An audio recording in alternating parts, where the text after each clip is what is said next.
Este no es un libro más sobre cómo atraer prosperidad. No es una colección de frases bonitas para animarte por un momento, ni una promesa mágica para que las cosas cambien sin que tú cambies.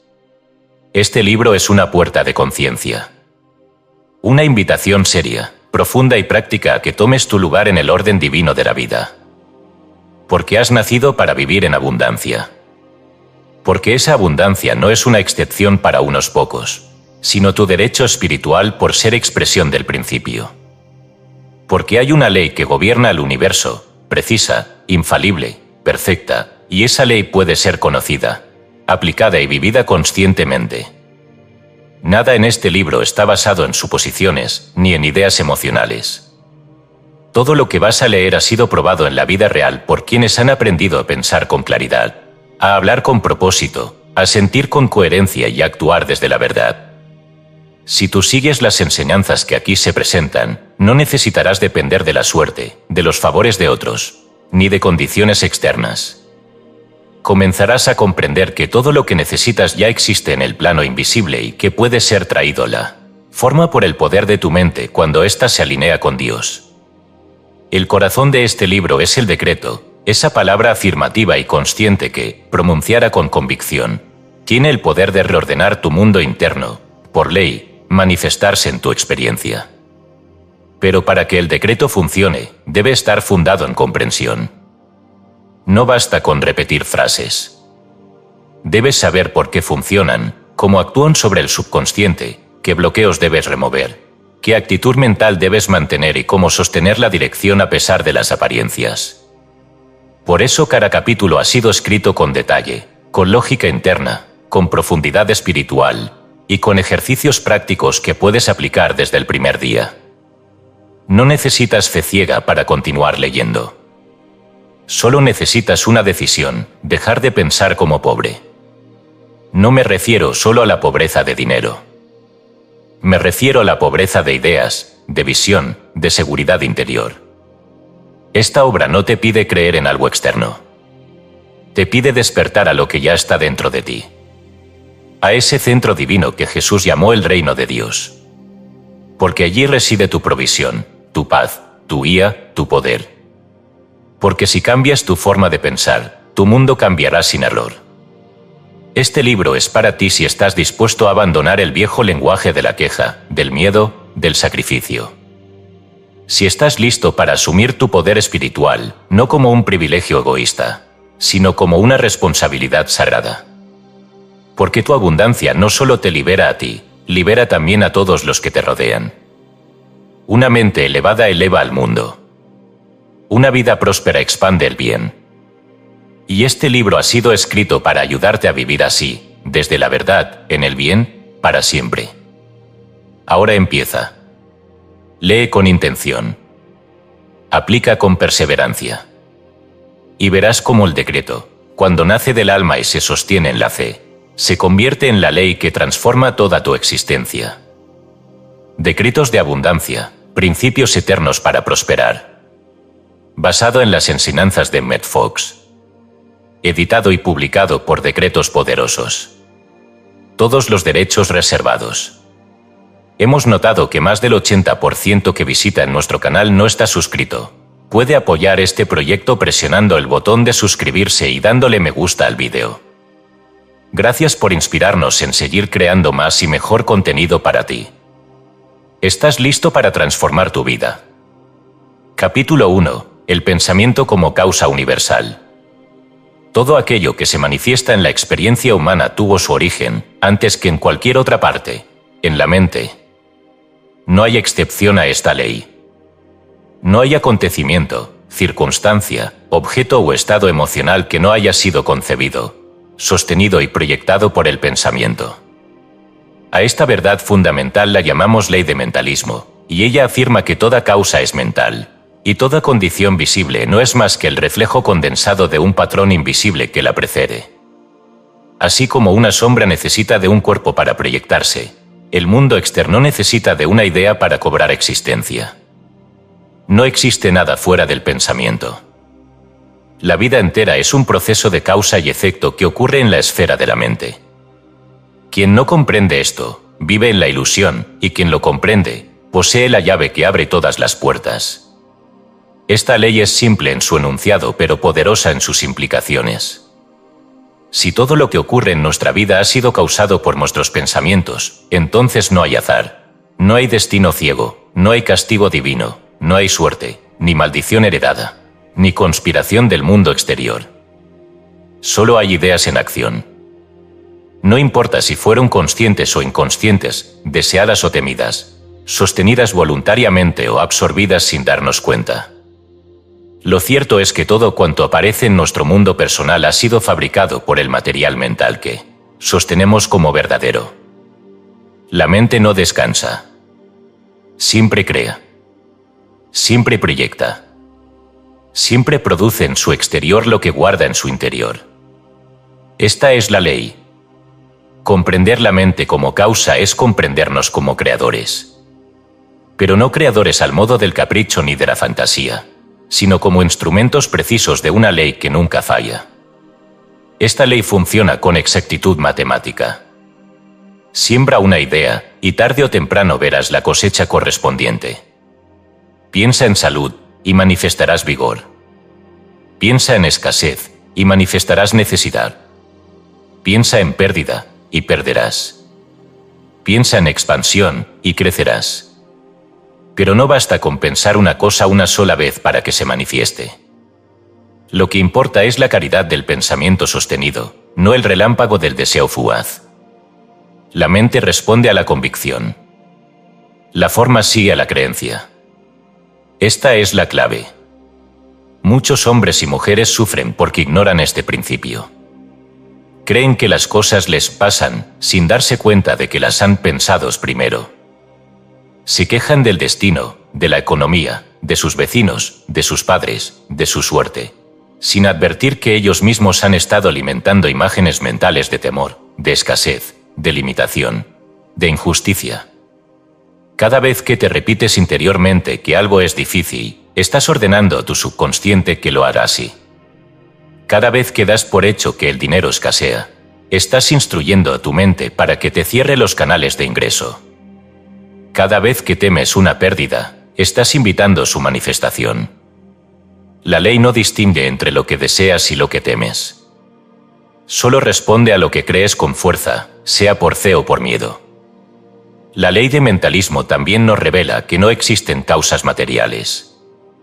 La apariencia de que una enfermedad es causada por un virus, o que una bancarrota es causada por una crisis, o que una separación es causada por otra persona, es solo eso, apariencia. El mundo externo es un espejo, no un origen. La causa siempre está en el pensamiento.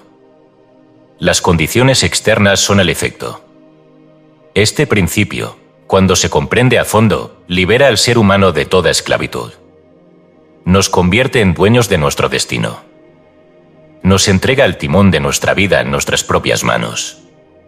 Pero también nos responsabiliza, porque ya no podemos culpar a nadie más por nuestras circunstancias. Hay quienes objetan esta enseñanza diciendo, ¿acaso pensé yo en enfermarme? ¿O quién quiere tener problemas financieros? La respuesta es que el pensamiento que causa no siempre es el pensamiento superficial y consciente, sino aquel que ha sido sostenido repetidamente, muchas veces sin darnos cuenta, y que ha penetrado al subconsciente como una ley para nosotros. Puede que nunca hayas pensado, quiero estar enfermo, pero si has pensado 1000 veces, mi familia siempre fue débil, las enfermedades son hereditarias, es normal enfermarse con el frío. Entonces esos pensamientos se convierten en leyes para tu cuerpo. Lo mismo ocurre con la escasez. Quizá nunca hayas deseado ser pobre, pero si desde niño escuchaste frases como «el dinero no crece en los árboles», «hay que luchar mucho para sobrevivir», «los ricos son avaros», y las aceptaste sin analizarlas, esas ideas echaron raíz. Y toda raíz, tarde o temprano, produce su fruto. Por eso es vital observar qué pensamos, qué decimos, qué aceptamos como normal. La mente es un campo fértil. No elige las semillas. Todo lo que se le siembra, lo hace crecer. Nuestra tarea es sembrar conscientemente solo aquellas ideas que queremos ver manifestadas. La abundancia comienza por la idea de abundancia. La paz comienza por la idea de paz. El éxito comienza por la idea de éxito. Una idea verdadera sostenida con persistencia es más poderosa que 1000 circunstancias adversas. Pero debe ser sostenida con constancia, porque la mente responde a lo habitual, no a lo esporádico. Ahora bien, ¿cómo se convierte un pensamiento en forma? La respuesta es a través de la ley de vibración. Todo pensamiento vibra. Toda vibración produce una atracción correspondiente. Cuando sostienes un pensamiento con suficiente intensidad y duración, esa vibración se mantiene activa en tu campo mental. Esa vibración activa resuena con condiciones similares en el mundo exterior. Así atraes situaciones, personas, oportunidades o desafíos que coinciden con el tipo de energía que estás emitiendo. No es magia, ni es superstición. Es una ley universal. Todo vibra. Lo similar atrae a lo similar. Y lo que persiste en tu mente, insiste en aparecer en tu mundo. De ahí que el decreto no sea una simple repetición de palabras, sino una afirmación consciente de una verdad espiritual que deseas convertir en forma. El decreto actúa como molde mental. Cuanto más claro, preciso y firme es el decreto, más nítida es la forma que proyecta. Por eso el pensamiento debe ser dirigido. No basta con tener buenas intenciones. Se requiere dirección, disciplina, vigilancia. Si no diriges tus pensamientos, ellos se dirigirán solos, según viejos hábitos, miedos heredados y creencias limitantes. Y así tu vida parecerá fuera de control, cuando en realidad está bajo el control de pensamientos inconscientes. La primera disciplina espiritual es entonces esta: vigila lo que piensas, porque lo que piensas se hará visible. Y la primera herramienta para dirigir el pensamiento es el decreto. Pero antes de aprender a decretar correctamente, debes saber que todo decreto es ineficaz si la mente que lo emite no está convencida. Por eso hay personas que repiten frases positivas sin resultados. Porque no basta con repetir. Hay que creer. Hay que sentir. Hay que sostener la idea con la certeza de que ya está cumplida. Solo así el pensamiento se convierte en causa, y la causa se convierte en forma. Ejercicio práctico al final del capítulo. Durante 7 días, lleva un registro escrito de tus pensamientos dominantes en 3 áreas específicas: dinero, salud y relaciones personales. No intentes modificarlos aún. Solo obsérvalos con honestidad. Anota cada pensamiento que aparezca de forma recurrente, especialmente aquellos que surjan espontáneamente durante el día, cuando vas por la calle, cuando pagas algo, cuando te miras al espejo, cuando piensas en un ser querido. Al final de cada día, lee tu lista y pregúntate: si estos pensamientos fueran órdenes al universo, ¿qué estaría ordenando que se manifieste? Este ejercicio tiene un propósito: hacerte consciente de la semilla mental que estás sembrando cada día. Antes de cambiar el jardín, debes conocer las raíces que lo habitan. En el próximo capítulo aprenderás cómo transformar esos pensamientos en decretos efectivos. Pero primero, observa. Porque solo la mente que observa puede empezar a elegir. Y solo la mente que elige puede empezar a crear. Capítulo 2. ¿Qué es un decreto y por qué funciona? La mente humana ha empleado muchas formas para comunicarse con el infinito. A lo largo de los siglos, el ser humano ha orado, ha pedido, ha suplicado, ha afirmado, ha meditado, ha invocado. Todos estos métodos tienen su valor, porque todos, de algún modo, expresan el anhelo del alma por elevarse más allá de sus limitaciones. Pero no todas las formas de comunicación con Dios producen el mismo efecto. Existen diferencias fundamentales entre orar, pedir, afirmar y decretar. Estas diferencias no son meramente semánticas, sino que reflejan niveles distintos de comprensión espiritual y de eficacia creadora. Comprenderlas es esencial si deseamos verdaderamente transformar nuestra vida por medio del poder de la palabra. Comencemos por la petición. Pedir es el acto de reconocer una carencia y dirigir una súplica hacia un poder superior para que intervenga y supla lo que creemos que nos falta. es la forma más común de oración en las religiones tradicionales. El que pide se considera a sí mismo pequeño, necesitado, indigno o desprovisto, y proyecta sobre una figura externa, un Dios persona, un santo, una fuerza desconocida, la posibilidad de obtener ayuda. Aunque este tipo de oración ha sido practicado durante milenios, y aunque puede aportar consuelo emocional, desde el punto de vista espiritual más elevado es ineficaz. ¿Por qué? Porque parte de una conciencia de escasez. Y como enseñamos en el capítulo anterior, todo pensamiento sostenido genera su correspondiente manifestación. Si tú sostienes interiormente la idea «me falta algo» y refuerzas esa idea con la emoción de necesidad, eso es lo que tu mente sigue produciendo, experiencias que confirman que algo te falta. La oración petición, cuando se hace desde la conciencia de necesidad, perpetúa la necesidad. No la resuelve. No porque Dios no escuche, sino porque Dios no responde a las palabras, responde al estado de conciencia. Luego está la oración tradicional. La oración como repetición de fórmulas o plegarias tiene valor en cuanto ayuda a enfocar la mente y elevar la vibración emocional. Rezar puede aquietar el ruido interior, puede recordarnos la presencia divina, puede producir paz. Pero si no hay comprensión profunda de lo que se dice, si no se acompaña de sentimiento y de fe, esas palabras se convierten en ritual vacío.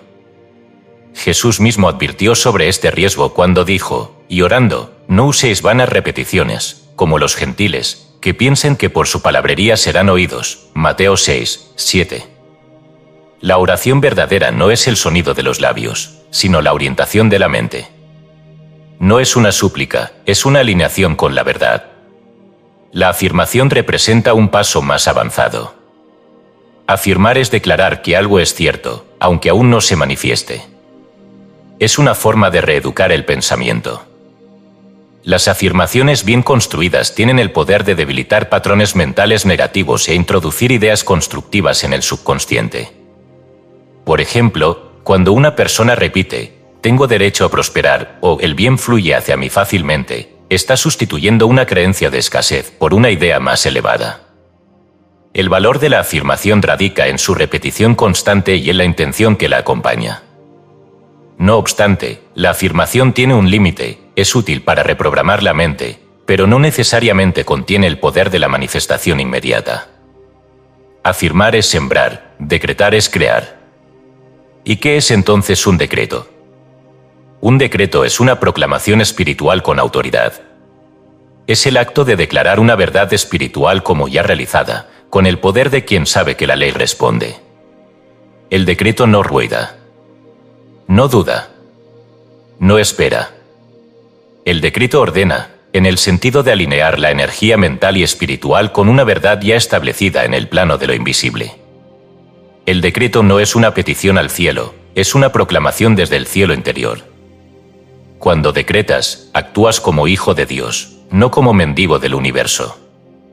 Reconoces que la fuente es una con tu ser, que el poder está en ti, y que tu palabra, cuando es emitida con fe y claridad, tiene el poder de moldear la sustancia mental y precipitarla en forma. Esta es la diferencia esencial. La petición reconoce la falta, la afirmación reeduca la mente, el decreto declara una realidad invisible como ya manifestada. Y como el universo responde al pensamiento sostenido con convicción, el decreto actúa como causa. Cuando un decreto es emitido desde una mente clara, un corazón creyente y un propósito definido, no hay fuerza en el mundo capaz de impedir su cumplimiento. La forma sigue a la idea. El decreto establece la idea con fuerza. Y la idea sostenida se convierte en forma. No se trata de repetir frases como fórmula mágica.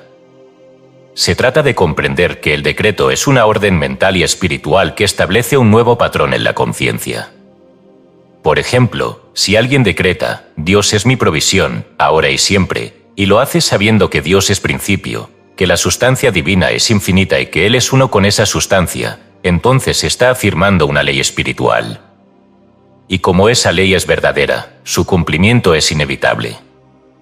Pero si se repite sin convicción, como si se dudara de su verdad o se esperara que ocurra algún día, entonces no es un decreto, es una esperanza disfrazada.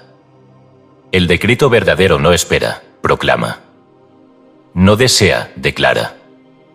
No pregunta, determina. Hay una lógica espiritual detrás del decreto. Toda creación comienza en la mente. La mente crea mediante la palabra. La palabra dirige la energía. La energía forma la sustancia. La sustancia se manifiesta como forma. Esto no es teoría. Es una ley. Y como toda ley, opera siempre, sea que lo sepas o no. Si decretas con miedo, manifestarás tu temor.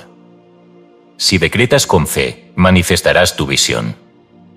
El decreto funciona porque establece un modelo mental vibratorio que atrae y organiza las condiciones externas de acuerdo a su contenido. En las Escrituras vemos esta verdad revelada en múltiples ocasiones. En el Génesis, Dios dice, sea la luz, y la luz fue. No dice, ojalá haya luz. Dice, sea. Esa es la estructura del decreto.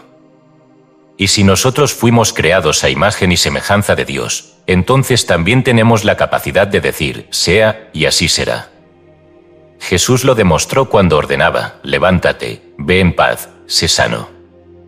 No rogaba por sanidad, no explicaba la enfermedad, no suplicaba al Padre. Decretaba la verdad. Y la verdad se manifestaba. Porque la verdad decretada con autoridad espiritual rompe la apariencia del mal y restablece el orden divino. El decreto es entonces una herramienta de restauración. Es el martillo que destruye el molde de la limitación y establece un nuevo patrón en la conciencia. No se trata de imponer la voluntad personal, sino de declarar la voluntad divina. Y la voluntad de Dios es el bien. No hay voluntad divina de pobreza, enfermedad, sufrimiento o conflicto. Por tanto, todo decreto que afirme salud, paz, abundancia, armonía, libertad, está alineado con la ley. Y lo que está alineado con la ley, se cumple. Ahora bien, no todo decreto tiene el mismo poder. Un decreto es eficaz en la medida en que cumple 3 condiciones: claridad mental, convicción emocional y repetición constante. La claridad mental implica que sepas exactamente qué estás decretando. No sirve declarar, quiero más dinero, si no sabes por qué, para qué ni cómo se alinea eso con tu propósito. La convicción emocional implica que sientas la verdad del decreto como ya realizada. No basta con pensarlo, debes sentirlo. Y la repetición constante implica que lo sostengas en el tiempo, no como un esfuerzo forzado, sino como un hábito mental natural.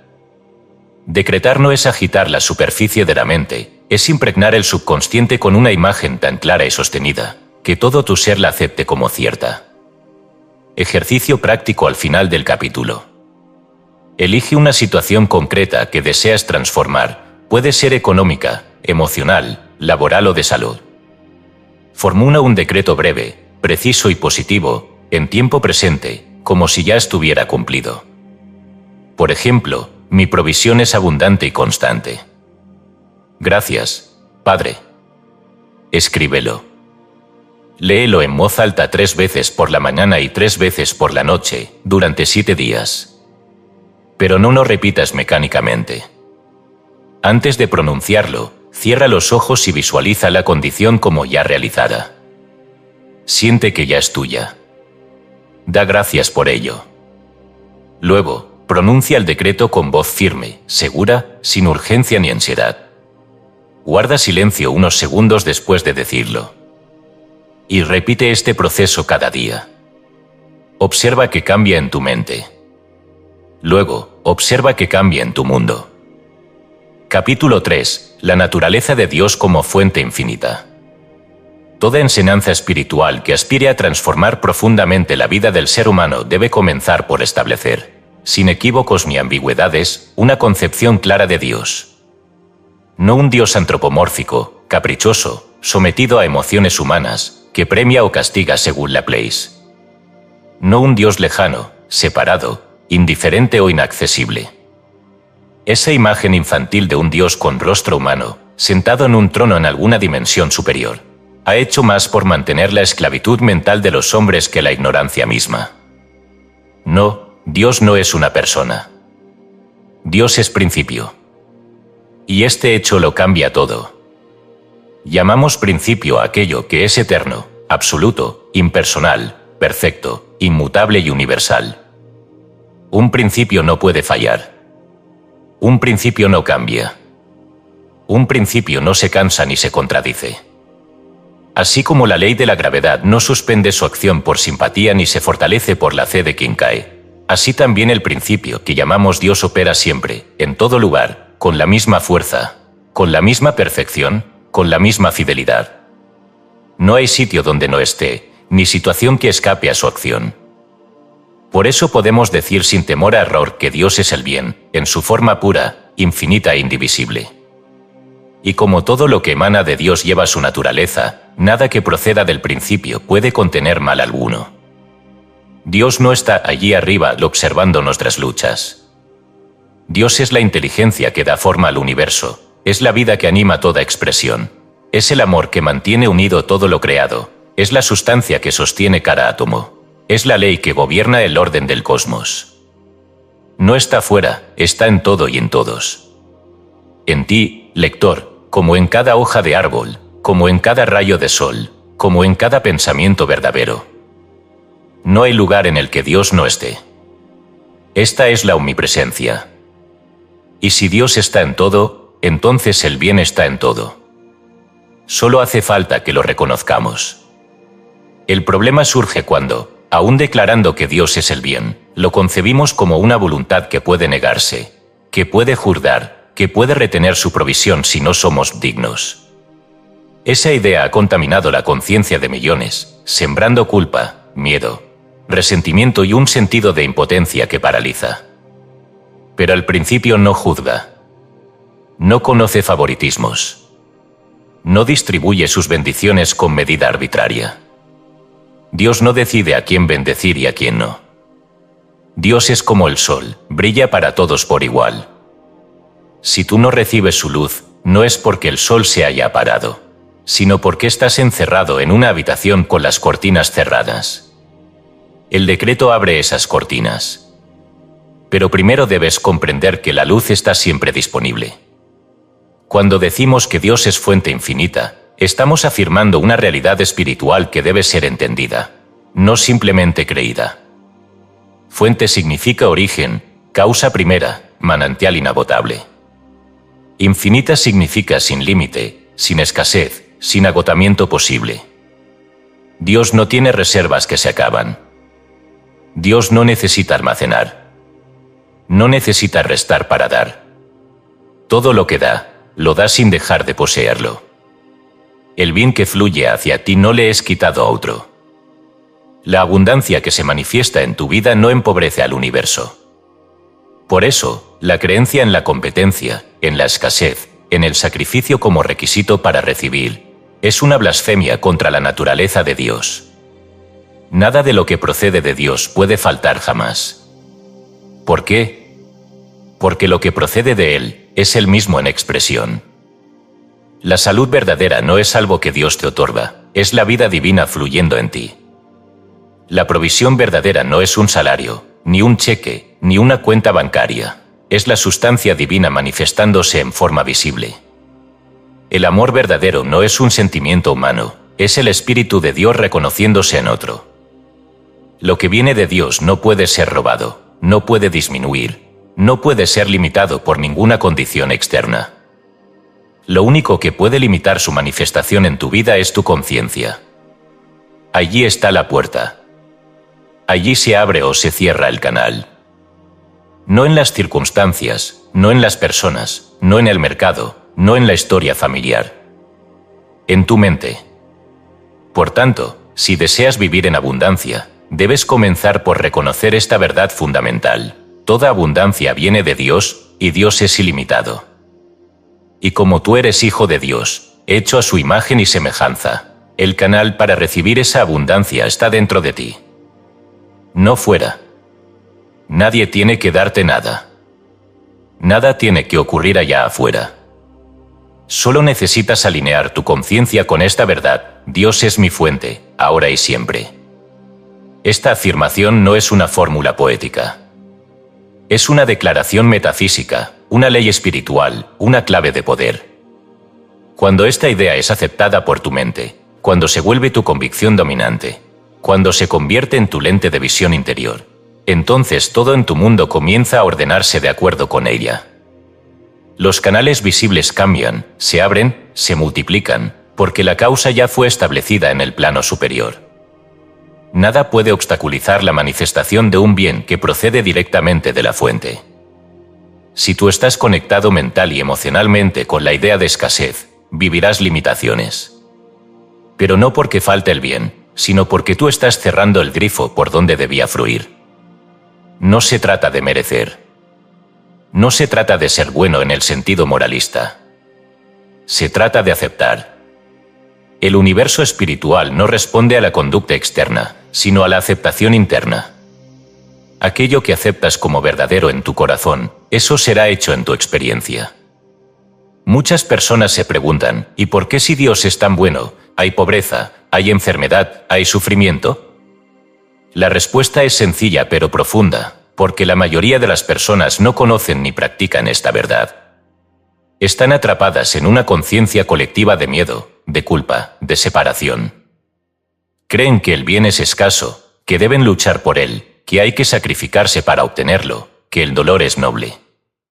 Todas esas creencias son mentiras disfrazadas de sabiduría popular. Pero mientras se crean, operan como leyes en la vida de quien las sostiene. El principio nunca impone su verdad. No fuerza. Solo responde. Por eso, uno de los actos más poderosos que puedes hacer cada día es recordar que Dios es tu única fuente. No tu jefe. No tu pareja. No tus clientes. No tus ahorros. Todos ellos son canales, medios por los cuales el bien puede fluir, pero no son la causa. Cuando entiendes esto, ya no temes perder un canal, porque sabes que la fuente permanece intacta. Puedes cambiar de trabajo, de país, de proyecto, y seguir recibiendo abundancia, porque lo que te sostiene no es externo, es espiritual. Esta es la verdadera libertad. Y aquí surge el papel del decreto. El decreto afirma, establece, proclama esta verdad en tu conciencia. No cambia a Dios, ni lo convence de bendecirte. Lo que hace es alinear tu mente con la naturaleza divina. Y cuando tu mente está alineada con el principio, la manifestación es inevitable. Así como el metal alineado con un imán es atraído sin esfuerzo, así también tu vida comienza a atraer oportunidades, relaciones, ideas, recursos, cuando tu pensamiento se alinea con el principio del bien. No se trata de esforzarse, sino de colocarse en el orden correcto. El orden de la verdad. Ejercicio práctico al final del capítulo. Durante 7 días, elige una afirmación que exprese tu comprensión de Dios como fuente infinita. Puedes usar: Dios es mi fuente. Su provisión es constante, perfecta e ilimitada. Cada mañana, al despertar, siéntate en silencio. Respira profundamente. Repite esta afirmación lentamente 3 veces, en voz alta si puedes. Luego, permanece en silencio durante 3 minutos, dejando que la idea penetre en tu mente. Visualiza tu día siendo sostenido por una corriente invisible de bien que viene directamente de la fuente. Haz lo mismo cada noche, antes de dormir. Este ejercicio no es ritual ni devoción vacía, es una práctica de alineación mental. Cuanto más lo hagas, más sentirás que algo cambia dentro de ti. Y cuando eso ocurra, también cambiará tu mundo. Capítulo 4. El derecho divino del ser humano a la abundancia. Una de las creencias más profundamente arraigadas en la mente colectiva es la de que la abundancia es una excepción, un privilegio limitado a unos pocos, una circunstancia fortuita, o incluso una recompensa moral que solo algunos pueden alcanzar. Esta idea, aunque parece inofensiva, es en realidad una distorsión que bloquea el fluir natural del bien en la vida de millones de personas.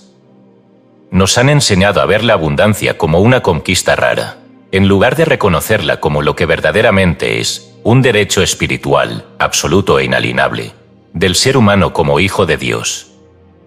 La razón por la cual muchos no experimentan este derecho no es porque no lo tengan, sino porque no lo reconocen. El desconocimiento de un derecho no lo anula, pero sí impide su uso. Así como alguien puede tener una herencia legal pero no beneficiarse de ella si nunca se entera, así también muchos seres humanos viven en escasez no porque Dios los haya abandonado, sino porque han sido condicionados a creer en la carencia como algo normal, inevitable o incluso necesario para evolucionar. Esta creencia es falsa. No tiene fundamento espiritual, ni respaldo bíblico, ni utilidad alguna en el desarrollo del alma. Para deshacer este condicionamiento, es imprescindible examinar su origen. ¿Dónde aprendiste que la abundancia es difícil? ¿Quién te dijo que el dinero escasea, que solo unos pocos logran prosperar, que es necesario sufrir para conseguir algo, que hay que conformarse? Estas ideas no surgieron de tu alma, sino que fueron inculcadas en tu mente desde la infancia, por medio de la familia, la escuela, la religión y la cultura general. En la mayoría de los hogares no se enseña a confiar en el universo como una fuente generosa y perfecta, sino a temer el mañana, a compararse con otros, a competir, a merecer el pan con esfuerzo, a sufrir como virtud. Este lenguaje mental crea una estructura subconsciente que moldea tu percepción de la vida y, por tanto, tus resultados visibles. Pero no basta con reconocer el error. Hay que reemplazarlo por la verdad. Y la verdad es esta: el ser humano ha sido creado para manifestar plenitud. No para sobrevivir. No para mendigar. No para adaptarse resignadamente a las circunstancias, sino para expresar la riqueza del espíritu en todas sus formas: salud, amor, sabiduría y sí, también provisión material. Esta no es una idea moderna ni una fantasía optimista. Es el mensaje central de todas las enseñanzas espirituales auténticas, y está profundamente arraigado en las palabras del Cristo. Jesús nunca glorificó la pobreza. Lo que enseñó fue a no cerrarse a lo material, a no confundir riqueza con seguridad. Pero jamás enseñó que ser pobre era más santo que ser próspero. Por el contrario, decía: yo he venido para que tengan vida, y para que la tengan en abundancia. Juan 10:10. Esta abundancia no se limita al alma. Se extiende a todos los aspectos del ser. Aceptar la abundancia como tu derecho divino no significa volverte codicioso, materialista o insensible. Significa reconocer que lo espiritual no está en contradicción con lo material. Que lo espiritual incluye, redime y dignifica la materia. Que el cuerpo necesita alimento, el hogar necesita recursos, la misión necesita medios. No se trata de adorar las cosas, sino de permitir que las cosas correctas estén en el lugar correcto, sin temor, sin apego, sin culpa. La verdadera espiritualidad no huye del mundo, lo transforma. Y lo transforma desde adentro, desde una nueva visión del ser. Cuando declaras con convicción que tienes derecho a la abundancia, no estás imponiendo una exigencia al universo, sino recordando tu origen. Estás reconociendo que procedes de una fuente infinita, y que como tal, llevas en ti la capacidad de reflejar esa infinitud. Estás reconociendo que el bien no es algo que tengas que ganarte con sacrificios, sino algo que debes aceptar con consciencia. Estás reconociendo que la vida no es una lucha, sino una expresión. Y que tu parte en esa expresión es permitir que el bien fluya a través de ti, sin resistencia mental, sin creencias contradictorias, sin miedo disfrazado de humildad. Porque ese es otro obstáculo frecuente, la falsa humildad. Hay quienes creen que aceptar la abundancia es orgullo, soberbia o vanidad. Piensan que ser espiritual es vivir con poco, renunciar a los deseos, contentarse con lo mínimo. Pero esta es una confusión peligrosa. La verdadera humildad no consiste en negar el bien, sino en reconocer que no viene de ti, sino a través de ti. No es rechazar la riqueza, sino entender que eres un canal del principio, y que todo lo que recibes es para compartir, para servir, para multiplicar el bien en la tierra. ¿Acaso una flor se siente culpable por florecer? ¿Acaso un río se disculpa por fluir? ¿Acaso el sol pide permiso para brillar? Entonces, ¿por qué tú, que eres imagen viva del Creador, deberías sentirte indigno de prosperar? Este sentimiento de indignidad es uno de los lazos más fuertes que mantienen al alma en la escasez. Y se refuerza cada vez que dices frases como, no me lo merezco, hay otros que lo necesitan más. Me conformo con poco. Estas frases, repetidas inconscientemente, construyen un muro entre tú y tu herencia espiritual. No necesitas merecer el bien. Lo necesitas aceptar.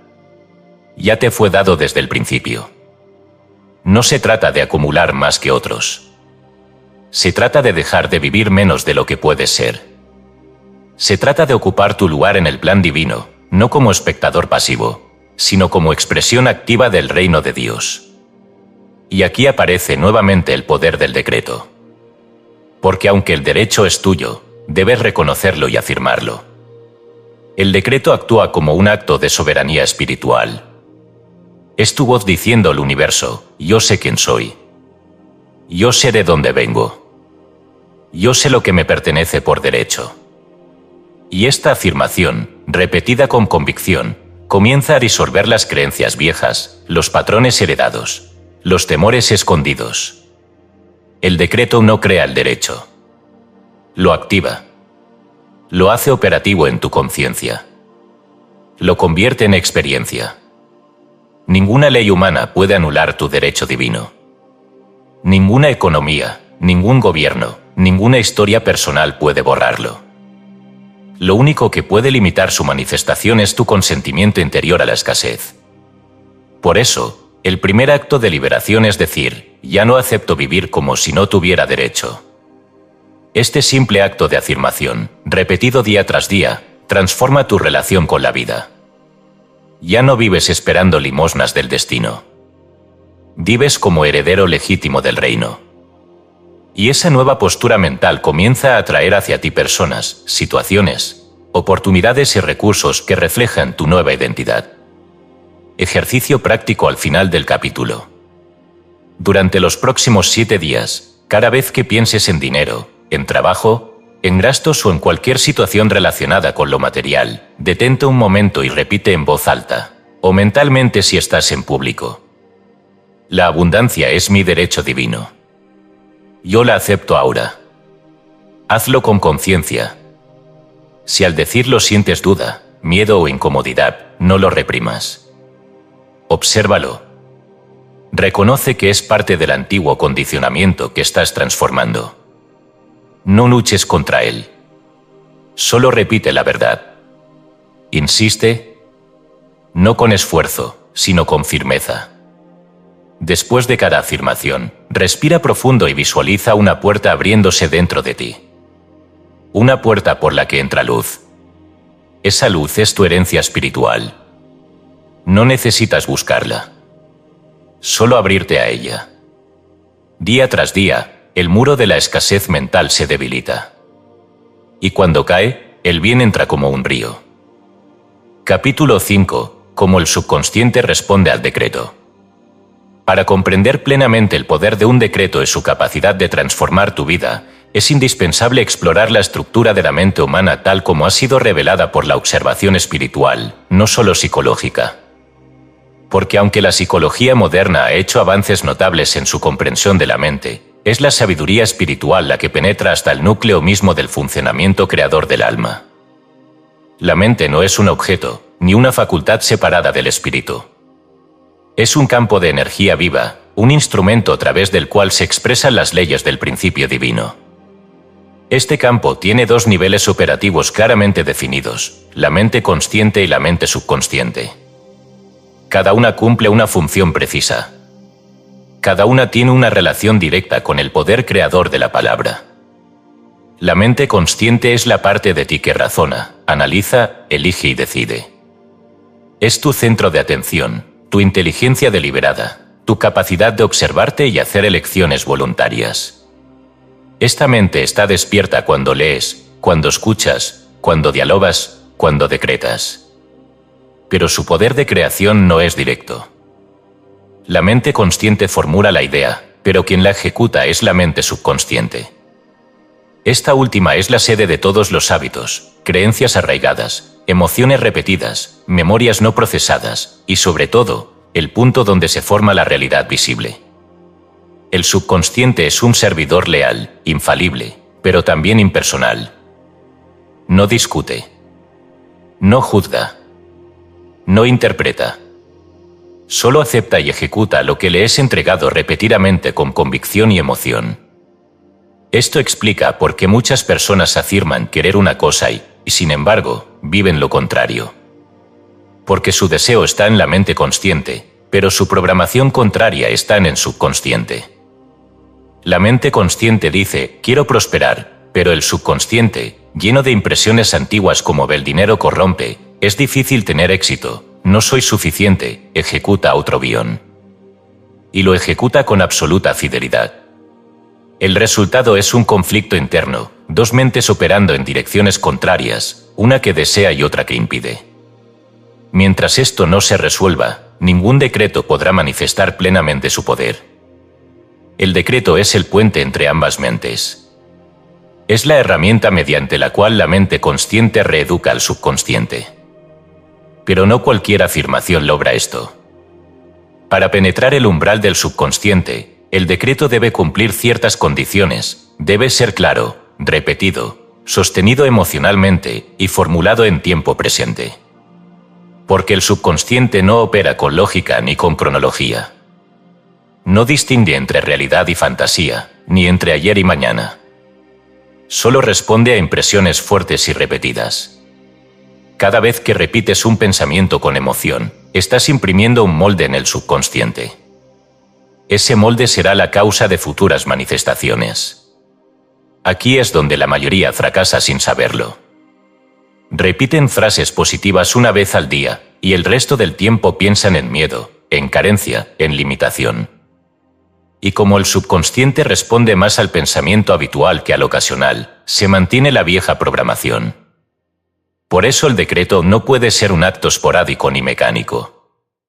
Debe convertirse en un hábito mental, una disciplina espiritual, una forma de vida. Solo así logra reemplazar los viejos moldes subconscientes por nuevos modelos que reflejen la verdad. Pero esto no debe confundirse con la idea de que hay que forzar el subconsciente. No se trata de luchar contra él, ni de programarlo como si fuera una máquina. Se trata de alinearlo, de convencerlo, de hablarle con claridad, firmeza y fe. Como un jardinero que arranca las malas hierbas y siembra semillas nuevas, así debes tú observar tus pensamientos, arrancar las ideas limitantes y sembrar decretos constructivos. Cada vez que decretas una verdad espiritual y la sientes como real, estás abriendo el umbral del subconsciente y estableciendo un nuevo orden mental. Y ese nuevo orden comienza a producir nuevos resultados, no porque el mundo haya cambiado, sino porque tú has cambiado por dentro. El umbral del subconsciente es especialmente permeable en ciertos momentos del día, al despertar y antes de dormir. En esos estados liminares, la mente consciente está relajada, la resistencia mental es mínima, y el decreto puede entrar con más fuerza.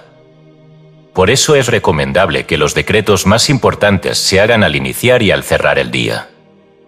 También es eficaz combinar el decreto con la visualización. Ver mentalmente aquello que se afirma, como si ya estuviera presente, refuerza la impresión en el subconsciente. La imagen y la palabra juntas tienen un poder multiplicado. Debes saber, sin embargo, que el subconsciente no responde de inmediato a todo decreto.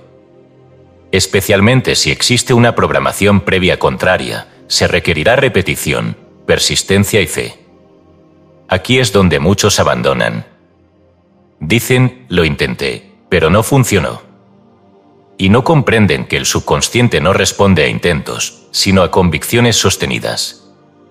Años de pensamiento negativo no se borran en un día. Pero cada día que decretas con conciencia estás debilitando el viejo patrón y fortaleciendo el nuevo. Y llegará el punto en que el nuevo patrón sea dominante. Cuando eso ocurra, la manifestación será inevitable. No por milagro, sino por ley. Una parábola puede ayudarte a entender este proceso.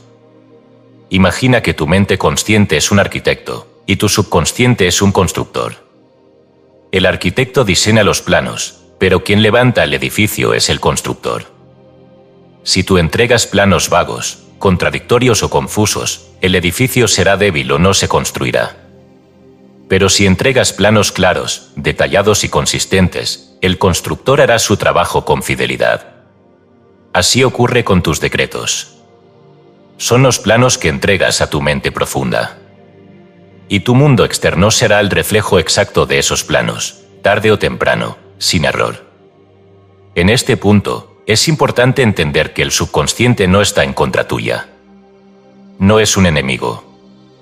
Es simplemente un servidor leal que actúa según las instrucciones que ha recibido. Si tu vida actual refleja escasez, miedo o conflicto, no es porque el subconsciente te castigue, sino porque has sido entrenado en esos patrones. La buena noticia es que puedes ser reentrenado. Y el decreto es la herramienta por excelencia para lograrlo. Cada palabra que pronuncias con fe es como un cincel que esculpe una nueva imagen en la piedra del subconsciente. No subestimes su poder. Finalmente, hay una actitud interior que facilita todo el proceso, la confianza sin ansiedad. No se trata de decretar con desesperación ni de exigir resultados inmediatos. Se trata de decretar desde una certeza profunda, sabiendo que la ley está obrando, aunque no veas aún los frutos. El subconsciente trabaja en silencio, en lo oculto, como una semilla en la tierra. Tú no ves cómo brota, pero sabes que lo hará, porque sembraste correctamente. De la misma forma, si decretas con claridad, persistencia y paz, el resultado vendrá. No tienes que forzarlo. Solo mantener la dirección. Ejercicio práctico al final del capítulo. Durante 7 noches consecutivas, antes de dormir, elige un decreto que refleje una verdad que deseas implantar en tu subconsciente.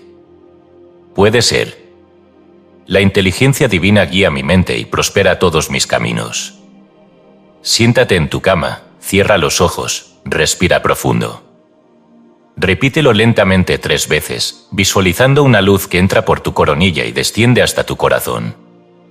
Imagina esa luz impregnando todo tu cuerpo, llevando consigo la idea del decreto. Luego, quédate en silencio unos minutos. Si surgen pensamientos contrarios, no luches contra ellos. Solo vuelve al decreto. Esta práctica simple y constante abrirá el umbral de tu subconsciente y comenzará a establecer un nuevo patrón de pensamiento, que, sin esfuerzo aparente, comenzará a manifestar sus frutos en tu vida cotidiana. Capítulo 6. Los errores mentales que bloquean la prosperidad. Aunque el principio del bien es universal, permanente e infinito, aunque la ley de mentalismo opera siempre con fidelidad matemática, y aunque el ser humano ha sido creado para expresar plenitud en todas sus formas, aún así vemos que una gran parte de la humanidad vive bajo el dominio de la escasez, del conflicto económico, de la incertidumbre material. Y no se trata de una condición impuesta por la naturaleza o por alguna voluntad divina superior. Tampoco es una consecuencia inevitable de los sistemas sociales o de la historia familiar. La causa real, profunda y silenciosa, está en el pensamiento. Más aún, en ciertos errores mentales específicos que actúan como bloqueos invisibles al fluir natural de la prosperidad. Identificarlos y corregirlos es una de las tareas más importantes del alma que desea vivir conforme a su herencia espiritual. El primer error mental es la creencia en la escasez como realidad objetiva. Esta creencia no se expresa siempre de forma directa, pero se manifiesta en frases comunes como: no alcanza para todos, la vida es dura, el dinero escasea, el trabajo está mal, el mundo está cada vez peor. Esta forma de pensar da por hecho que el bien es limitado, que hay que competir para conseguirlo, que si uno gana, otro pierde. Pero esta lógica es errónea desde el punto de vista espiritual. Porque si Dios es fuente infinita, como ya hemos establecido, entonces no puede haber escasez real, solo aparente. La escasez no es una condición natural, sino una proyección colectiva de la conciencia humana, nacida del miedo y de la ignorancia. Todo lo que existe en el mundo visible procede de la mente. Si suficientes personas sostienen la idea de carencia, esa idea se materializa como crisis, inflación, desempleo. Pero su raíz sigue siendo mental. Cambia la idea, y la forma cambiará. Por tanto, el primer paso para deshacer este error es negar todo poder a la escasez. No la alimentes con tus palabras, ni con tus pensamientos, ni con tus emociones. Cada vez que la veas en tu entorno, repite internamente: esto no tiene realidad permanente. Yo no participo de esta apariencia. Mi provisión viene de la fuente. El segundo error mental es la culpa inconsciente relacionada con el dinero. Muchas personas han recibido, desde temprana edad, mensajes que asocian la riqueza con egoísmo, superficialidad, corrupción o injusticia. Se les ha enseñado que los ricos son malos, que el dinero cambia a las personas, que hay que sacrificarse para ser digno, que el dinero y la espiritualidad no se mezclan. Estas ideas, aunque puedan parecer inofensivas, actúan como inhibidores internos. Cuando una persona sostiene, aunque sea inconscientemente, la creencia de que el dinero es sucio, o que tener mucho es peligroso, su subconsciente bloquea toda posibilidad de abundancia. Porque nadie desea de verdad lo que considera dañino o culpable. Por eso, el trabajo interior debe incluir la limpieza de estas asociaciones falsas. El dinero, en sí mismo, es neutro. Es un instrumento. No tiene voluntad ni moral. Lo que importa no es cuánto tienes, sino cómo piensas al respecto, cómo lo usas y desde qué conciencia lo recibes. Liberarte de la culpa relacionada con la prosperidad es indispensable para permitir que ella fluya sin conflicto en tu vida. Un tercer error mental que impide la prosperidad es la identificación con el esfuerzo como medida de valor. En muchas culturas se ha exaltado la idea de que solo se obtiene aquello por lo cual se ha luchado con sudor y sacrificio. Esto ha creado la noción errónea de que cuanto más difícil sea algo, más valioso es. Esta creencia se convierte en un obstáculo cuando condiciona el fluir del bien a experiencias de esfuerzo extremo, a privaciones innecesarias o a largas esperas. La ley de abundancia no se activa por la cantidad de sufrimiento, sino por el grado de alineación mental con el principio. El universo no premia el cansancio. Responde al orden interno. Si tú crees que necesitas luchar constantemente para obtener lo mínimo, esa será tu experiencia. Si, en cambio, aceptas que el bien puede fluir de manera armoniosa, natural y sostenida, entonces esa experiencia comenzará a manifestarse. No se trata de evitar el trabajo, sino de desvincular la idea de esfuerzo con la noción de valor. Lo que vale, vale por su verdad, no por el dolor que te costó. Otro error mental común es el temor a perder. Este miedo se expresa de muchas formas: miedo a gastar, miedo a invertir, miedo a equivocarse, miedo a que algo pase, miedo a que no haya después. Este tipo de pensamiento crea una energía de contracción que impide la circulación libre del bien. La mente que teme perder se encierra. No arriesga. No fluye. Y al no fluir, corta sus propios canales. El universo espiritual funciona por expansión, por circulación, por confianza. La vida da a quien se abre, no a quien se encierra. Por eso, una de las formas más poderosas de romper el miedo a la pérdida es dar voluntariamente, sin apego, sin angustia. No porque el universo premie la caridad, sino porque el acto de dar libremente reeduca tu mente para creer en la abundancia. La generosidad no es moralismo, es técnica mental. Quien da, afirma que tiene. Y quien afirma que tiene, tiene cada vez más. Finalmente, uno de los errores más persistentes es el deseo de recibir sin cambiar. Muchas personas quieren prosperar, pero sin modificar sus creencias, sin revisar sus emociones, sin observar sus hábitos mentales. Esperan que el decreto funcione como varita mágica, sin comprender que el decreto no impone la abundancia, sino que revela los obstáculos internos que la impiden. Por eso, a veces, después de iniciar una práctica de decretos, parece que las cosas se complican.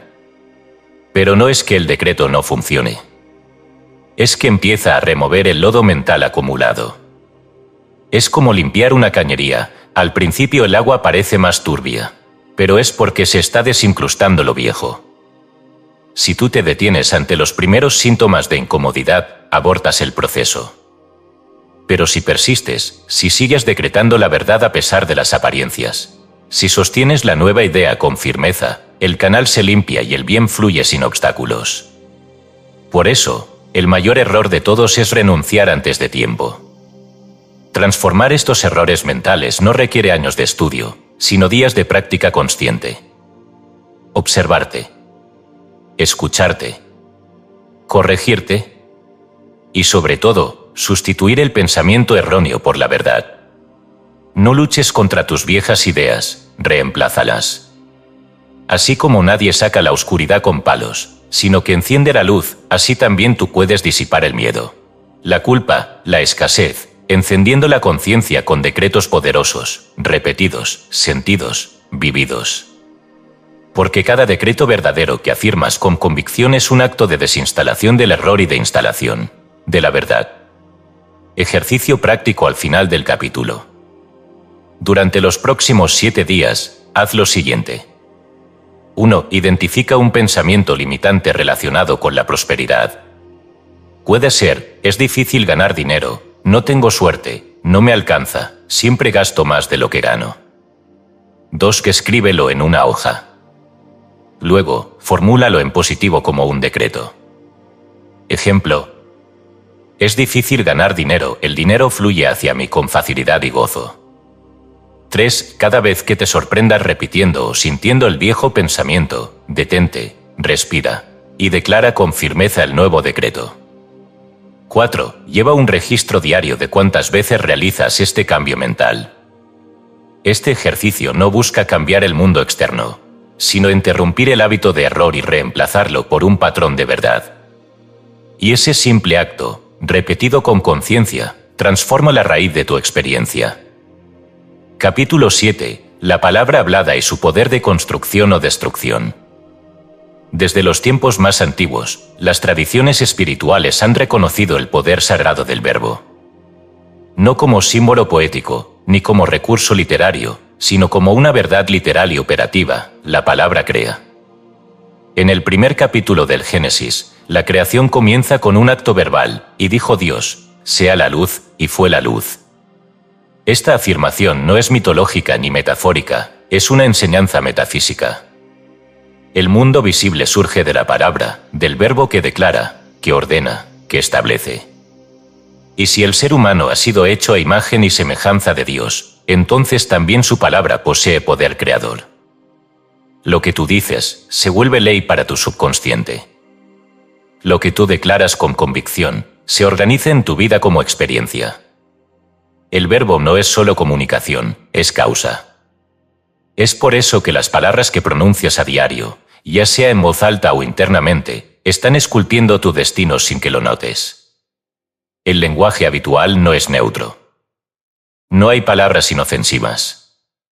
Cada frase que repites, cada expresión que sostienes, cada conversación que mantienes, está activando un patrón mental específico. Si tus palabras son de queja, de miedo, de crítica, de duda o de derrota, entonces estás sembrando esos mismos estados en tu subconsciente. Y como en subconsciente no evalúa si lo que dices es bueno o malo, verdadero o falso, simplemente lo acepta como una orden, actúa sobre ello y produce sus consecuencias. Esta es la razón por la cual muchas personas, aun queriendo mejorar su vida, no lo logran, porque su palabra contradice constantemente su deseo. Veamos un ejemplo. Una persona puede decir quiero prosperar y al mismo tiempo repetir frases como no alcanza para nada, está todo tan caro, el dinero no rinde, los ricos son unos ladrones, tengo miedo de quedarme sin trabajo. Cada una de estas expresiones, aunque parezcan simples desahogos, son en realidad decretos activos, formulados sin conciencia, pero no por eso menos poderosos. El universo mental no distingue entre lo dicho con seriedad y lo dicho como broma. La energía que se impregna en el lenguaje, especialmente cuando va acompañada de emoción, es la que determina su fuerza. Por tanto, toda palabra hablada es una semilla. Si no vigilas lo que dices, estás sembrando sin criterio. Y todo lo que siembras, germina. Esto no significa que debas volverte rígido, obsesivo o temeroso de hablar. Significa que debes elevar tu nivel de conciencia sobre el poder de tu lenguaje. Hablar es crear. Si lo entiendes de verdad, comienzas a elegir tus palabras como quien selecciona los materiales con los que construirá su casa. No se trata de censurarte, sino de despertar. Cada palabra debe ser un acto consciente, alineado con la verdad que deseas vivir. Si tú hablas como si ya vivieras en abundancia, como si confiaras plenamente en la fuente, como si cada situación contribuyera a tu bien, entonces estás construyendo un mundo acorde a ese lenguaje. Porque tu palabra, cuando está respaldada por la fe y la intención clara, tiene fuerza de ley. Pero ¿qué ocurre cuando esa palabra se usa de forma destructiva? Ocurre lo que vemos a diario en la vida de miles de personas, experiencias repetidas de escasez, conflictos, pérdidas, enfermedades, obstáculos. No porque sean castigadas, sino porque han decretado sin saberlo su propia limitación. Cada vez que dices nunca tengo suerte, todo me sale mal, soy un desastre con el dinero, estás grabando esas ideas en el molde invisible del subconsciente. Y como ya hemos dicho, el subconsciente obedece. El verbo se vuelve destino. La palabra, forma. El sonido, sustancia. Nada de esto es castigo. Es ley. Una ley que puedes revertir tan pronto como comiences a usar tu palabra de manera consciente y constructiva. No olvides que Jesús enseñó que por tus palabras serás justificado, y por tus palabras serás condenado. Mateo 12:37. ¿Cómo puede una palabra justificar o condenar? Porque toda palabra encierra una vibración. Y toda vibración atrae aquello que le es afín. Si hablas en términos de fe, de posibilidad, de gratitud, estás generando una atmósfera mental que permite al bien manifestarse. Si hablas en términos de miedo, de resentimiento, de negación, estás generando una atmósfera que bloquea o distorsiona la manifestación. Esto no significa que debas negar lo que sientes, pero sí que debes elegir cómo lo expresas. Puedes describir una dificultad sin decretarla como permanente. Puedes reconocer una emoción sin convertirla en identidad. El lenguaje es una herramienta. Úsala como tal. Una de las prácticas más eficaces para recuperar el dominio sobre tu palabra es la vigilancia interior.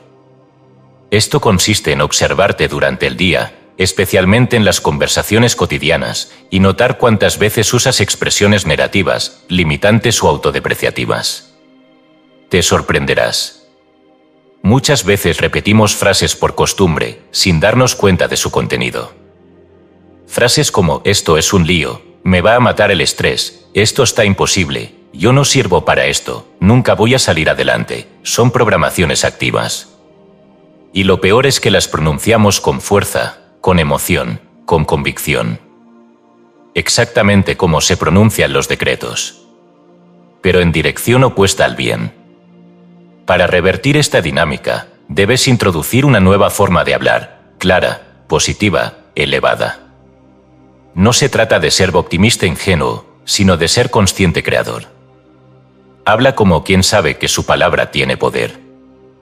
Declara tu verdad espiritual aunque no veas todavía la evidencia. Di todo está obrando para mi bien, el orden divino se establece ahora, cada día recibo más de la fuente, mi provisión es segura, mi camino está iluminado. Estas frases no son fórmulas vacías, son códigos vibratorios.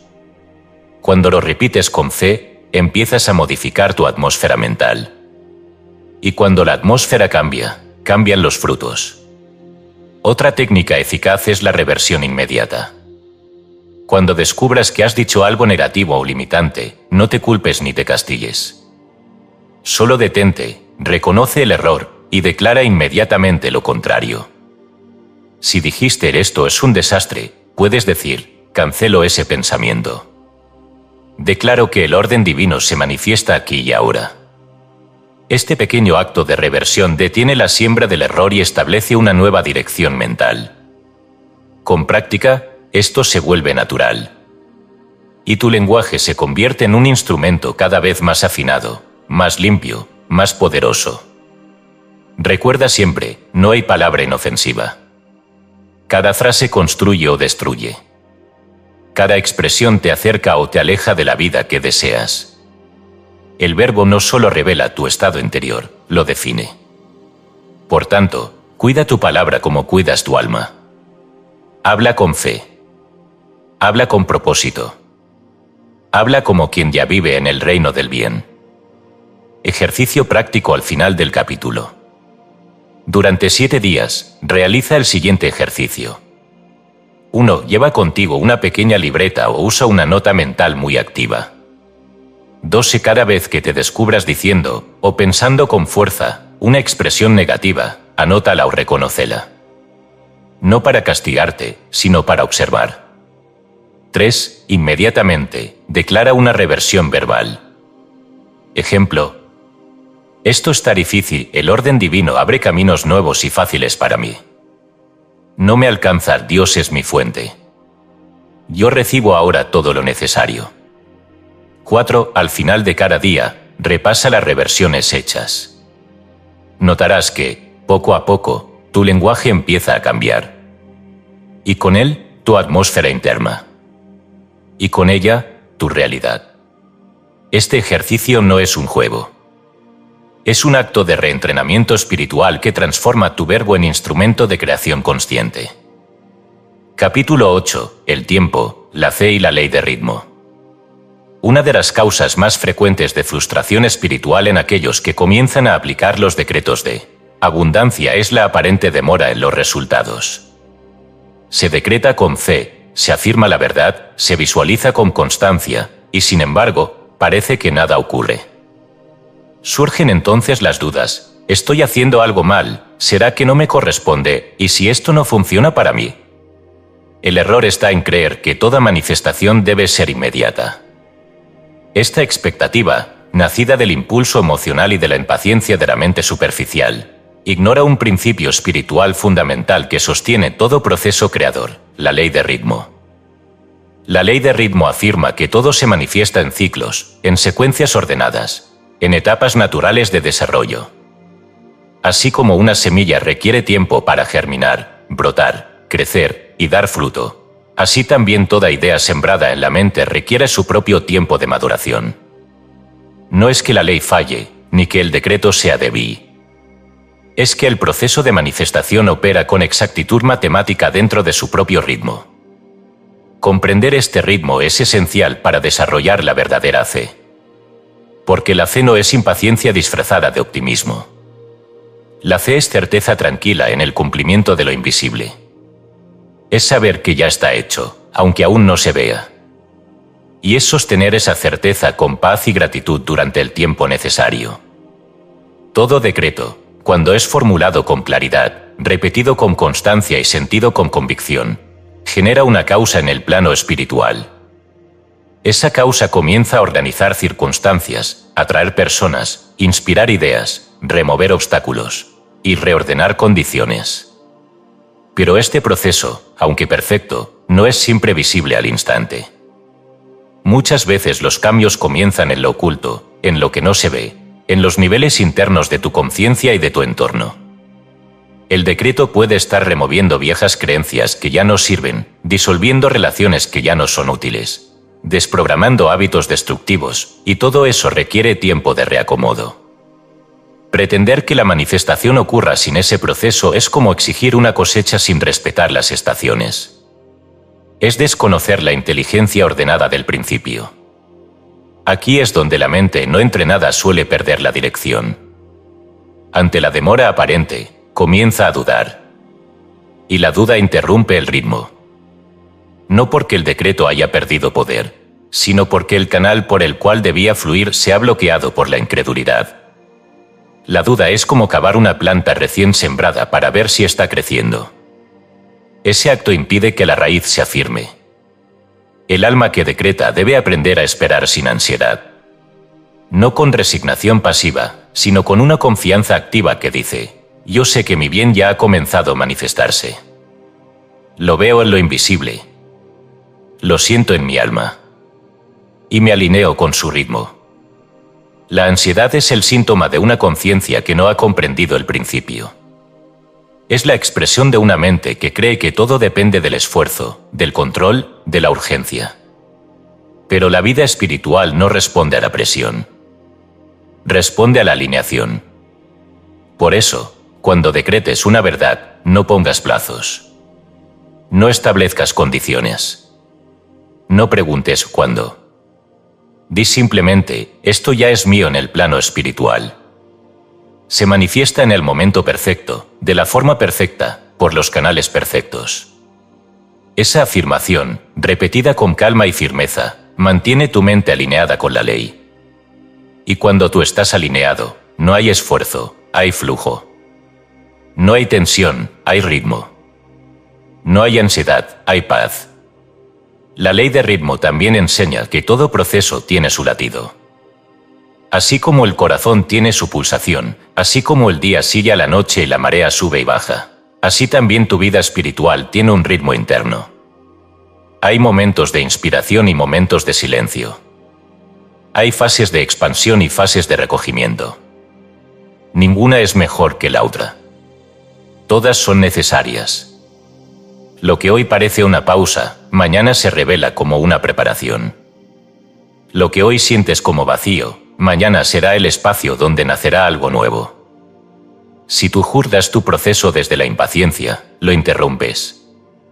Pero si lo respetas con sabiduría, te alineas con la corriente de la vida.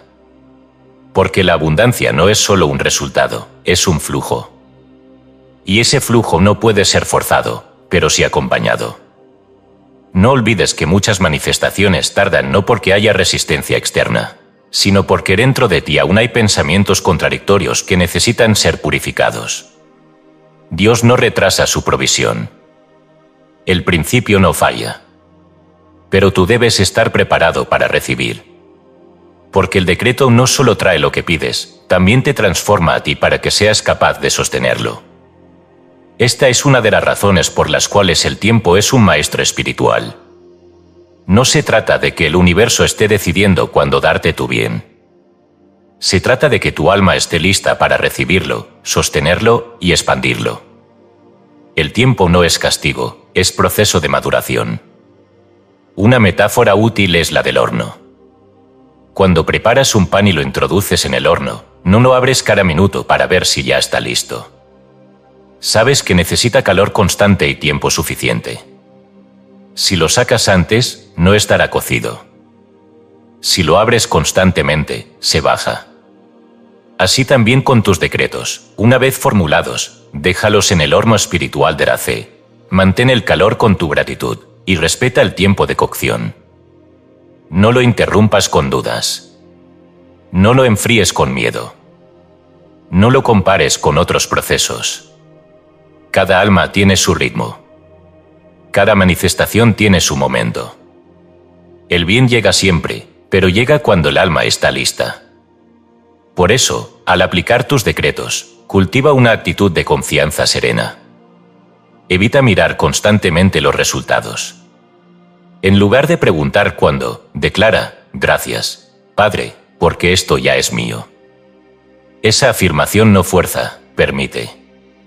No exige, reconoce. Y el reconocimiento es el acto más alto de fe. Quien reconoce, ya posee.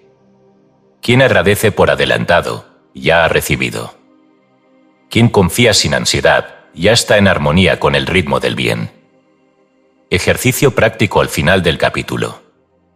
Durante 7 días, al finalizar tu práctica diaria de decretos, realiza este breve ritual.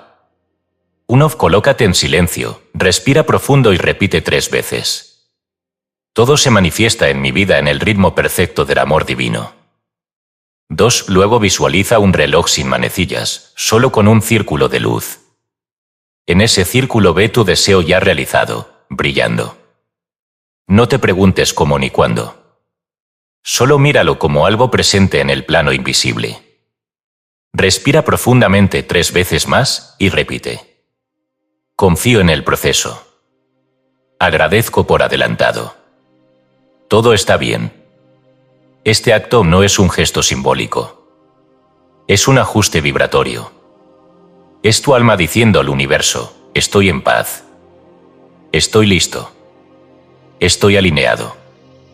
Y desde esa paz, el bien se acerca sin obstáculos, sin ansiedad, sin esfuerzo. Capítulo 9. La gratitud como multiplicador silencioso de bienes. Si el pensamiento es la causa universal de todas las cosas, y el decreto es la herramienta con la que imprimimos en el subconsciente los moldes de nuestra realidad futura, entonces la gratitud es el estado mental que cierra el circuito creador, activando el poder de lo afirmado y permitiendo que el bien fluya sin interferencia. No como un acto de cortesía emocional, ni como una postura educada frente a la vida, sino como una ley vibratoria, una frecuencia de conciencia que multiplica todo lo que toca. La gratitud no es una emoción circunstancial. No es una reacción ante algo que nos gusta. No es un sentimiento de obligación ante quien nos da algo. La gratitud es una actitud profunda del alma, una forma de mirar la vida y relacionarse con el universo como si ya se hubiera recibido todo lo necesario. Esa postura interior crea la atmósfera perfecta para la multiplicación de bienes. La mente común cree que primero hay que recibir para agradecer. Pero esta es la inversión del orden espiritual. En la ley divina, primero se agradece y luego se recibe. Porque el agradecimiento verdadero no depende de lo visible. Es un acto de fe, de reconocimiento, de sintonía con el bien que ya existe en el plano invisible. Cuando tú agradeces por anticipado, estás diciéndole al subconsciente, esto ya es real para mí. Ya está hecho. No dudo. Y esa convicción acelera la manifestación, porque la gratitud elimina la ansiedad, disuelve la duda y sella el decreto. A diferencia del deseo ansioso, que vibra en carencia, la gratitud vibra en plenitud. Y donde hay plenitud, no puede haber resistencia.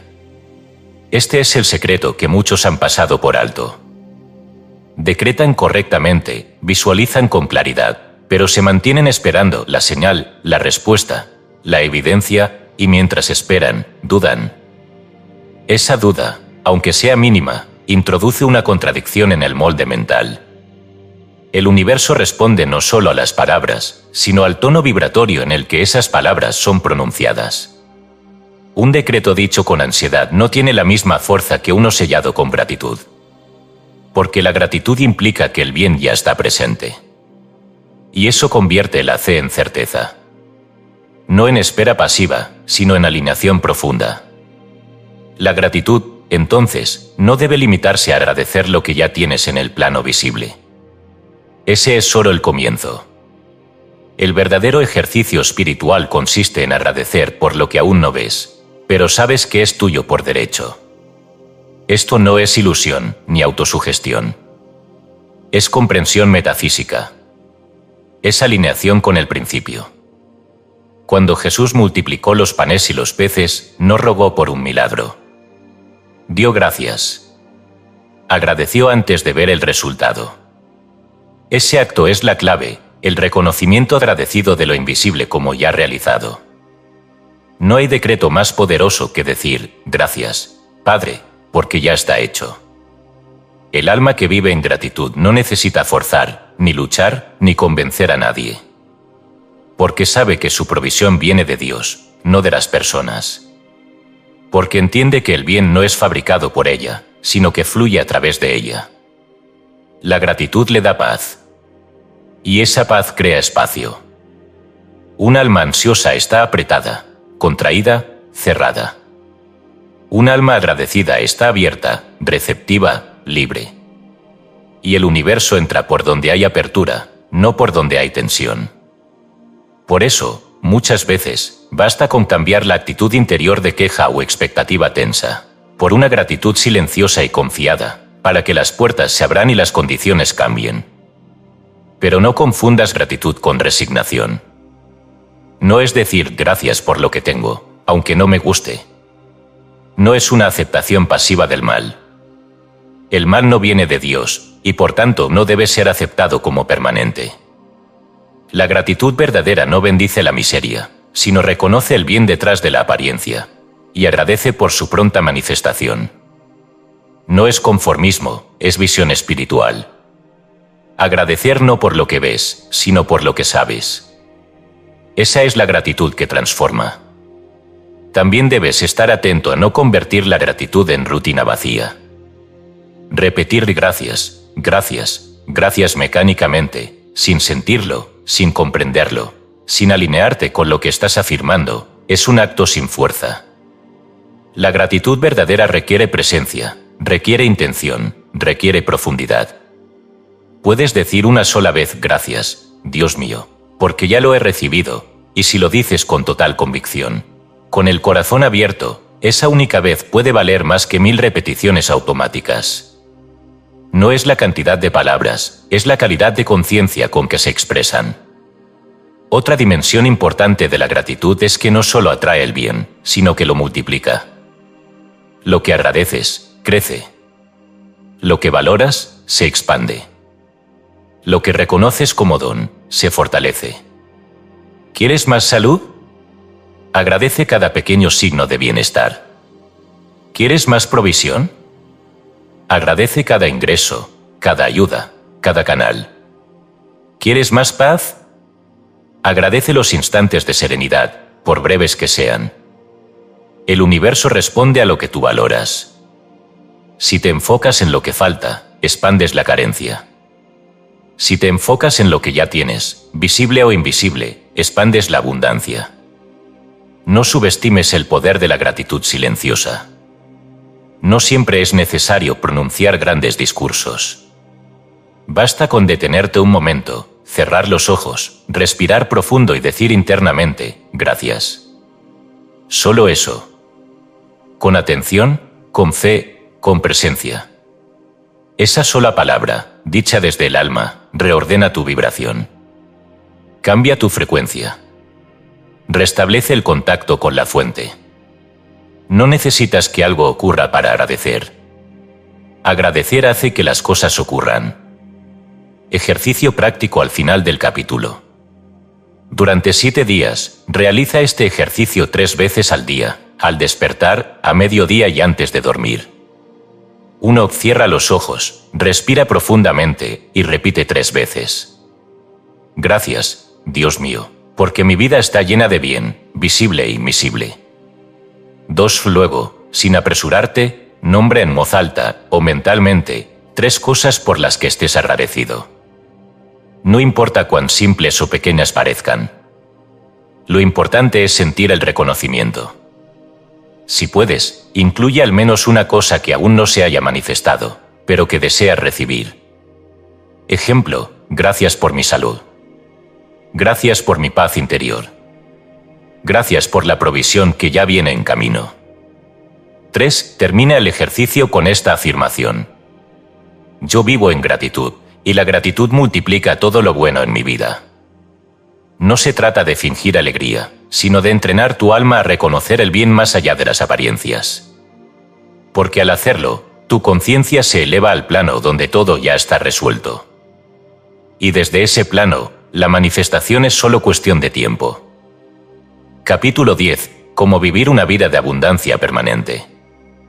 Hemos recorrido un camino profundo a través del pensamiento, el decreto, la comprensión de Dios como fuente, el derecho divino del ser humano, la función del subconsciente, los errores mentales, el poder de la palabra, la ley de ritmo y la gratitud.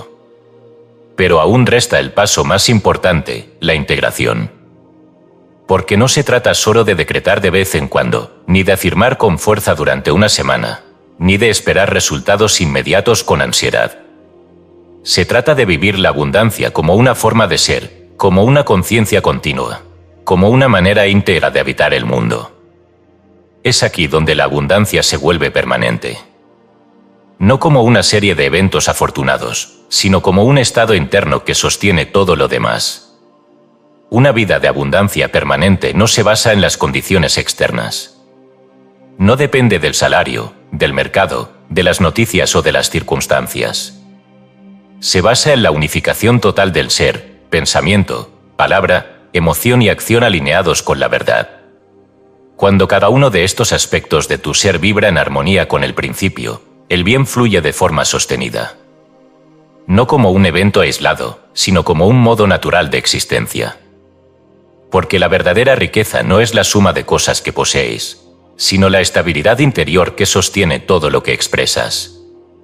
Un alma en paz con la vida no teme perder, porque sabe que todo proviene del espíritu y todo puede volver, multiplicado, por nuevos canales. Convertir el decreto en estilo de vida significa, primero, Convertir el pensamiento en guardián constante. La mente no puede vagar libremente por ideas de miedo, duda o carencia. Debe ser entrenada como se entrena a un atleta. No con violencia, sino con vigilancia amorosa. Cada vez que detectas un pensamiento ajeno al bien, lo sustituyes por la verdad. No lo reprimes, lo reeducas. Día tras día, ese hábito transforma tu campo vibratorio. No basta con decretar en la mañana si el resto del día te dejas arrastrar por la preocupación. Debes mantener la corriente de verdad fluyendo, incluso en los pequeños pensamientos, en los gestos cotidianos, en los silencios. Luego, la palabra debe volverse instrumento fiel de la conciencia. Ya no puedes permitirte bromas destructivas, frases hechas de derrota, expresiones vacías de duda o desvalorización. Cada palabra debe ser una afirmación del bien, una extensión del decreto. No se trata de convertirte en un fanático verbal, sino en un ser consciente de que el universo escucha tu vibración. Habla con claridad. Habla con gratitud. Habla con fe. Y cuando no sepas qué decir, guarda silencio, porque el silencio consciente también es una forma de alineación. La emoción es el pegamento invisible que une pensamiento y palabra. Si decretas sin emoción, no imprimes. Si piensas en positivo pero sientes miedo, el mensaje se contradice. Por eso, debes aprender a sentir la verdad que afirmas. No se trata de crear una emoción falsa, sino de permitir que la emoción elevada, como la paz, la alegría, la confianza, emerge naturalmente cuando piensas correctamente. La emoción no se controla desde la voluntad, pero sí se orienta desde la idea que sostienes. Alimenta pensamientos que generen emociones coherentes con la abundancia. Visualiza escenarios que activen en ti la sensación de plenitud. Habla de lo bueno como si ya fuera, y tu emoción se alineará. Finalmente, la acción debe ser el reflejo visible de esta integración. No puedes decretar prosperidad y luego actuar con miedo. No puedes afirmar que confías en la fuente y luego tomar decisiones desde la urgencia o el desespero. Tus elecciones cotidianas, tus hábitos, tu forma de tratar a los demás, tu manera de administrar lo que tienes, deben estar impregnadas de la conciencia del bien. Actuar con generosidad, con orden, con responsabilidad, con alegría, es parte de vivir una vida de abundancia permanente. Porque la abundancia no es solo lo que recibes, es cómo vives lo que ya tienes. Aquí entra en juego otro principio espiritual fundamental, la fidelidad en lo poco. El universo te da más cuando te ve agradecido, ordenado y confiado con lo que ya tienes. La queja, el desorden, la negligencia y la ingratitud cierran los canales. Por eso, cuidar tu entorno, bendecir lo que usas, honrar tus compromisos, cumplir tu palabra y compartir lo que puedes son formas prácticas de multiplicar lo que ya hay. El que vive como abundante, aunque tenga poco, abre la puerta a lo más. El que vive como pobre, aunque reciba mucho, lo pierde. No por castigo, sino por vibración. Una vida de abundancia permanente también requiere perseverancia sin rigidez. No te conviertas en un controlador de resultados. Confía en que la ley está obrando, incluso cuando no lo ves. Mantente firme en la práctica, pero flexible en el modo. A veces el bien llegará por caminos inesperados. A veces, lo que parecía una pérdida será el canal de una mayor provisión.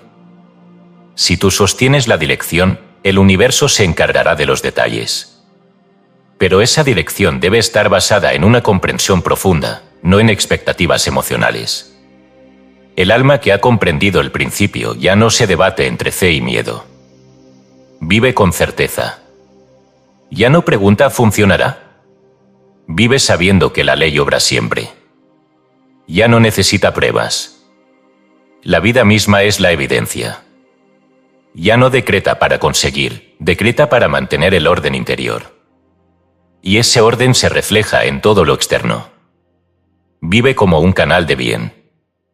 Como una fuente que no se seca, porque no depende de sí misma, sino de lo eterno. Esta es la invitación final, haz del decreto una forma de vivir. No un recurso de emergencia. No una técnica ocasional, sino una actitud estable, serena, creadora. Vive pensando en bien, hablando en bien, sintiendo en bien y actuando desde el bien. Así, tu vida se convertirá en un testimonio silencioso de que el reino de Dios está presente. No en los cielos lejanos. No en un futuro incierto. Sino aquí y ahora, en ti, a través de ti, como tú. Ejercicio práctico al final del capítulo. Durante los próximos 7 días, realiza este ejercicio integral al comenzar cada jornada. 1. Pensamiento. Al despertar, afirma mentalmente: hoy pienso, hablo, siento y actúo desde la abundancia. 2. Su palabra. Declara en voz alta: mi mente está alineada con la fuente. Todo lo que necesito viene a mí en orden divino. 3. Emoción. Respira profundo, cierra los ojos y genera una sensación de gratitud y gozo. Recuerda un momento de plenitud y deja que esa emoción impregne tu ser. 4. Acción. Elige conscientemente una acción concreta que refleje tu fe en la abundancia. Puede ser ordenar un espacio, dar algo útil, saldar una pequeña deuda, compartir una idea o iniciar un proyecto. 5. Al finalizar el día, agradece. Gracias, Dios mío, porque hoy viví desde la verdad. Repite esta práctica con constancia. No esperes cambios inmediatos, aunque pueden darse. Hazlo porque ya sabes quién eres. Porque has recordado tu derecho. Porque ya no puedes vivir como si no supieras.